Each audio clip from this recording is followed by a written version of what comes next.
বারবার ট্রেন বদলেও শেষ রক্ষা হলো না। 10 কোটি টাকার মাদক সহ মালদা টাউন স্টেশনে গ্রেপ্তার মুর্শিদাবাদের যুবক। কলকাতা এসটিএফের তথ্যের ভিত্তিতে কাঠিয়ার হাওড়া ডাউন এক্সপ্রেসের জেনারেল কামরায় অভিযান চালায় মালদা জিআরপি। সে অভিযানে গ্রেপ্তার করা হয় মুর্শিদাবাদের সুতি থানা এলাকার বাসিন্দা ইসমাইল শেখকে। তার কাছ থেকে উদ্ধার হয়েছে 2 KG 100 gram brown sugar. Nagaland থেকে মাদক নিয়ে আসছিল মুর্শিদাবাদে। তার আগে গ্রেপ্তার করলো মালদা টাউন স্টেশনের জিআরপি। গতকালকে রাত্রিবেলা আমাদের কাছে একটা খবর আসে যে হাওড়া কটিয়ার থেকে হাওড়া যাওয়ার ট্রেনে একজন লোক আসতেছে, ওর কাছে প্রচুর পরিমাণে ব্রাউন সুগার আছে। ওই খবরটা আমাদেরকে শেয়ার করছিল, কলকাতা এসটিএফ থেকেও শেয়ার করছিল। ওই খবরটাকে আমরা ওকে ওয়ার্কআউট করতে গেলাম। তো ওই ট্রেন মালদাতে ঢোকার পরে আমরা একটা ব্যক্তিকে আটক করি। ওর কাছে একটা ব্যাগের মধ্যে 5 প্যাকেট ব্রাউন সুগার ছিল। মোট 2 কেজি 100 গ্রাম মতো মোট ব্রাউন সুগার ছিল। ওটাকে আমরা সিজ করেছি আর লোকটাকে আটক করেছি। কত টাকা? মার্কেট ভ্যালু যেটুকু আমাদেরকে খবর দিল, এটা 10 কোটি থেকে একটু বেশি হবে। 2 কেজি 100 গ্রাম মতো আছে।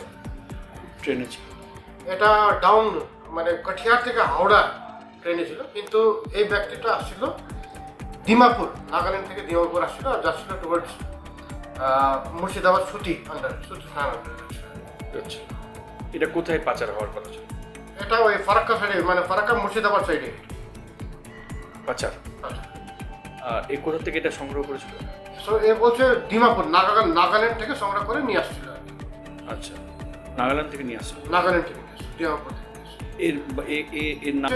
এর বাড়ি হচ্ছে ইসমাইল শেখ আছে। এর বাড়ি হচ্ছে সুতি থানা আন্ডারে পড়ছে, সুতি থানা, মুর্শিদাবাদ জেলা। আর এই ক্যারি করতে কোথায় গেছিল? গেছিল নাগাল্যান্ড গেছিল, ওখান থেকে নিয়ে আসছিল। নিয়ে আসছিল।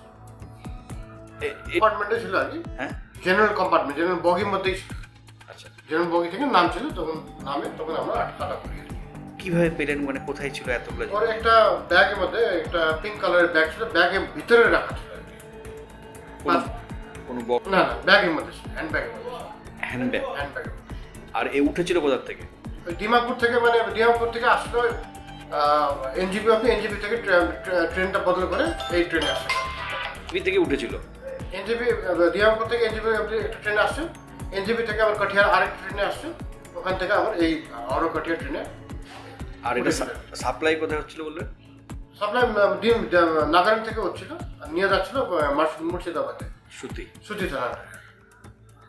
আমরা আজকে কোর্টে ফরওয়ার্ড করছি আর 7 দিনের জন্য রিমান্ড করছি। হ্যাঁ, মানে এটা সব আসছে বাইরে থেকে আসছে, সব বাইরের স্টেট থেকে আসছে, এদিকে মানে নর্থ ইস্ট থেকে আসছে। এগুলো দেখা যাচ্ছে আর কি। এটা আমরা ফরওয়ার্ড করছি। Bureau news Bangla Times.